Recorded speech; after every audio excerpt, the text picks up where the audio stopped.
Hello everyone. Welcome back once again to another discussion about the toxic world we're diving into. Today's topic is the story surrounding Imu, and whether he might actually be the very first user of a devil fruit in the world, something along those lines. It's interesting because there are hints suggesting that Imu has been alive for an incredibly long time. There's a strong possibility that Imu has lived since the Void Century, or perhaps even earlier. And if that's the case, it would mean Imu is essentially immortal and has never died, which would also mean that his devil fruit power has never been reincarnated. Simply because the user, Imu, has never died. Recently, it's also been revealed that he possesses demonic abilities. He can transform into a demon-like being and can even turn others into demons. That's why it's fascinating to consider whether Imu's demonic power might actually be a clue that he's the user of the very first devil fruit in history. It's been suspicious from the start why these fruits are even called devil fruits in One Piece. The fruits themselves don't look demonic at all. Some users gain animal powers. Others get bizarre abilities, and some get elemental powers like fire or ice.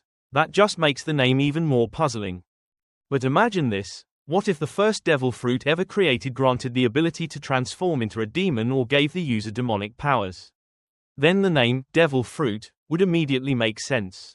The naming would fit perfectly. If the original fruit turned someone into a demon, then all later fruits, no matter their ability, would naturally fall under the same category.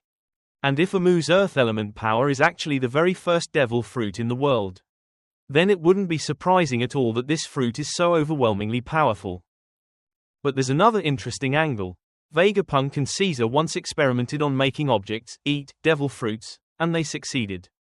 That raises questions. What if Imu isn't a devil fruit user at all, but is actually the embodiment of a devil fruit itself?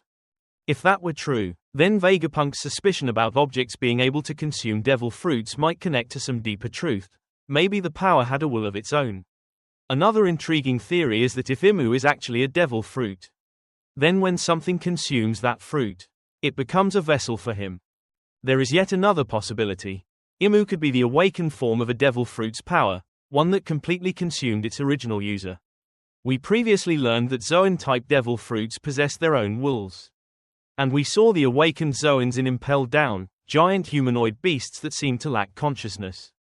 It's possible they were overwhelmed by their awakened Zoan powers, turning them into mindless beasts. So perhaps Imu is a similar case, an awakened devil fruit power that devoured its user, eventually transforming into the demonic being we see today. Which brings us back to the point, Imu may be the first devil fruit in the world. The first user, or even the devil fruit itself that consumed its wielder and became what we now know as Imu. This might be the true secret behind Imu and the origin of the very first devil fruit. We'll just have to wait and see whether Imu's abilities and powers turn out to match what we've discussed and analyzed today. Alright, that's everything for this discussion and breakdown. If you enjoyed this kind of content, don't forget to like, share, subscribe, and hit the notification bell so you won't miss any updates on the channel. As for today, I'll have to